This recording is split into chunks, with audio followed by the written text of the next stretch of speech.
If things are going wrong with your life, it's bad enough.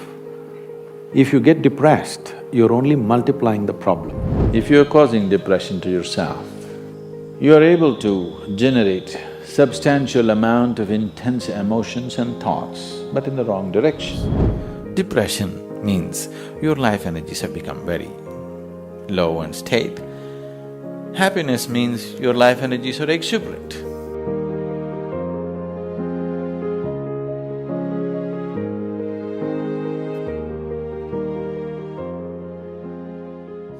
So, what is well-being? When do you really feel well in your life? When do you truly feel well? When you're very happy, you're well. Even if you're physically ill, you're still well, isn't it? Even if you're medically diagnosed as ill, you're very happy right now, you are feeling well, isn't it? So fundamentally, well-being means a certain level of joyfulness, certain exuberance of life. What is happiness? We can say happiness is this, that, but in terms of life, your life energies are happening in a more exuberant way than it normally happens. Depression means your life energies have become very low and state. Happiness means your life energies are exuberant. There are many ways of describing happiness, but only those who are happy know what it means to be happy. There is nobody who has not been happy. Everybody's been happy, but the problem is they're not able to maintain it, that's all, isn't it? Everybody's been happy. In the last 24 hours, how many moments of joy have you known? 1, 2, 3, how many? Maybe you can count on your fingers. Many people have nothing to count. When you were 5 years of age, a child, how many moments of joy did you know in 24 hours? Lots of them, isn't it? Somebody had to make you unhappy. Now somebody has to make you happy, isn't it? The whole equation has gotten reversed somehow. All this effort of life, everything that you did, education, career, business, family, whatever you did, everything was in pursuit of happiness, is it so? Everything that humanity has done on this planet is in pursuit of happiness, is it so? In the last 100 years, we have done too much on this planet. With the use of science and technology, we have changed the very face of this planet.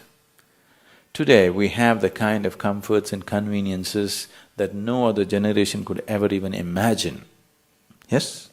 What royalty could not afford 100 years ago, today average citizens have, isn't it so? Aren't most of you driving chariots with 100, 200 horses? Yes? Even kings could not afford this. But are we any happier? We are definitely the most comfortable generation ever on this planet, is it so, physically? But are we also the most joyful generation? So it's not worked. Science and technology has brought enormous amount of comfort and convenience to our lives. Things that we could not imagine just 25 years ago are just a living reality today, isn't it? But are we any more joyful? No.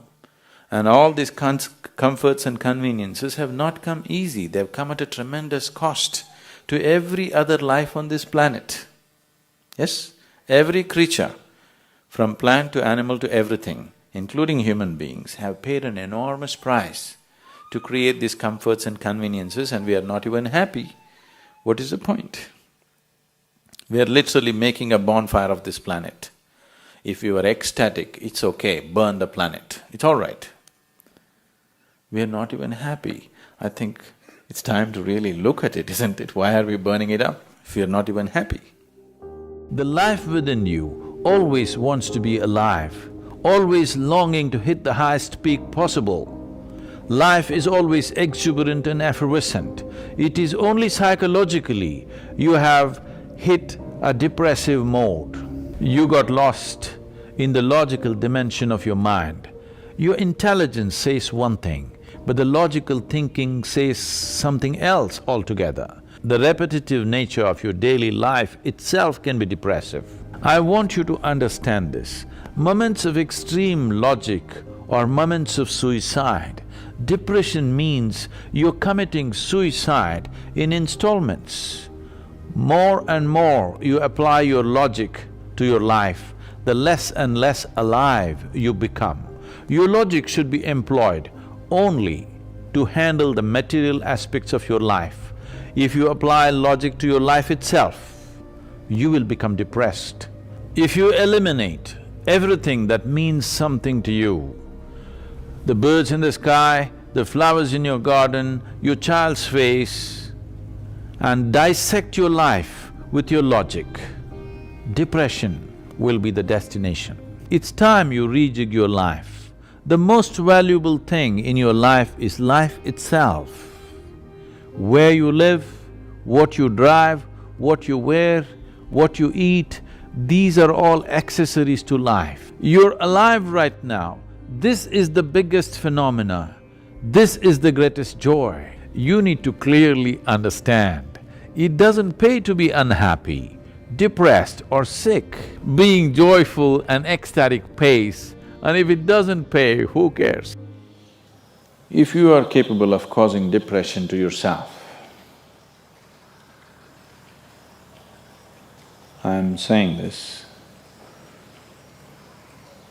not without any concern for your illness or not due to lack of compassion, because that is the nature of what's happening to you. If you are causing depression to yourself, you are able to generate substantial amount of intense emotions and thoughts, but in the wrong direction. If you don't have very strong emotions, very intense thoughts about something, you cannot get depressed. It is just that you are generating thoughts and emotion which work against you, not for you. So you are strong enough to cause depression to yourself because for you to cause a mental illness for yourself, unless you're pathologically ill, which is just a small number of people, rest are all self-created. Most of them are self-created. A few are pathologically ill, they cannot help it. It just comes from within because of genetic and other factors. Almost everybody here, if we train them towards a certain kind of thought process and emotion and push them a little bit with the outside situations, almost everybody will go lose their mental balance. They will become clinically ill. They can be driven to madness, I'm saying, because the line between sanity and insanity is very thin. People keep pushing it. You get angry, you're pushing the line. It's a thin line. In fact, when you get angry, you know you're pushing the line. That's why the expression, I was mad at somebody. You're not mad at somebody, you're just going mad. You cannot be mad at somebody. You're just pushing your sanity, the boundaries of sanity, and moving into insanity for a certain period of time and coming back. You do one thing every day, you try this, 10 minutes a day. Try intense anger on somebody. What? You will see in 3 months' time, you will be clinically there. Yes. Just try it if you want. Because if you keep pushing the line, you go mad and you come back, you go mad and you come back, one day you're not able to come back, that's all. One day you're not able to turn back, then you're clinically ill. You must understand, even if you got angry for a moment, you're already ill. Maybe you don't get the certificate of diagnosis. They don't slap a certificate on you that you're gone, but you are going isn't it? You think it's your right to throw tantrums, you think it's your right to get angry with people, you think it's your privilege to be depressed so that you'll get attention from somebody. You keep playing this, one day you will not be able to turn back. Keep crossing the line every day, one day you will see you cannot cross back. That day, you need a doctor. Till then, everybody needed a respite from you, but the day you can't cross back, they get the respite because now they can catch you and give you to a doctor. Otherwise, you're temporarily going mad every day, many times a day. They cannot even send you to an asylum, they have to bear with you, your family, your friends, your people around you. If you get at least truly clinically ill, we can hand you over. There's one temple in Tamil Nadu, you know, where they chain you and keep you. Where there is no hospital, no psychological for ailments, there's no hospital. There is a temple that somebody created which is supposed to push people back into sanity. So, families just take them and leave them there, they're shackled and left in the temple. You give them some money, they'll feed you, and you're just there like an animal, tied up. I think if hospitals were run like this, a lot of people wouldn't go crazy. They would maintain their sanity. Right now it's too deluxe. If you make hospital extremely comfortable, it'll become an incentive to become sick. And you have incentives in your life to become ill, right from your childhood. You got the maximum attention only when you fell ill. When you are happy, they screamed at you. When you squealed in joy, they screamed back at you, adults. You… then boo-boo, boo-boo, boo-boo, boo-boo. When you are a child, physical illness is good because you'll get attention from your mother and father and everybody around you, and you don't have to go to school on that day. So you learn the art of falling physically ill. But once you get married, you learn the art of becoming mentally ill. Because if you want to get attention, you go sit in a corner, act depressed, people will pay attention to you. So, you keep playing this game, one day you're not able to cross the line back. That day, you're clinically ill. Unfortunately, in many ways, not just in the way that I said now, in many different ways, I would say 70% of illnesses on the planet, all kinds, are self-created. Even if you get an infection, there is a way. If you keep yourself in a certain way, physically and mentally, the virus and the bacteria will not work the same way as it works upon somebody else. If you set yourself like this, no matter what's happening, anyway, I have to go and do this, this and this. There's no break from that. The last 29 years, I have not been able to cancel one program because I'm running temperature, I got a cold, I got this, I got that. It doesn't matter what's happening, what you have to do, you anyway have to do. You can't turn back on that. Either out of your commitment or you have a boss like that. One way or the other, if it happens, then you will see, you will not at all fall sick so often. Because if you have temperature, you still have to go. If it's summer, you still go, right? Now, a lot of people don't go. It's a little hot outside, they don't go and work. Little cold outside, they don't go and work. A little raining, they won't go and work. A snowflake, they will not go and work. This is just weather. So for every change in weather, if you have the comfort of covering yourself in a blanket and lying down, Once you create that, your body will learn to fall sick as often as possible. If you just keep it this way, it doesn't matter what it is, anyway I have to go and do what I have to do, you will see your body will just bounce back as quickly as possible, even if it gets the worst kind of infections.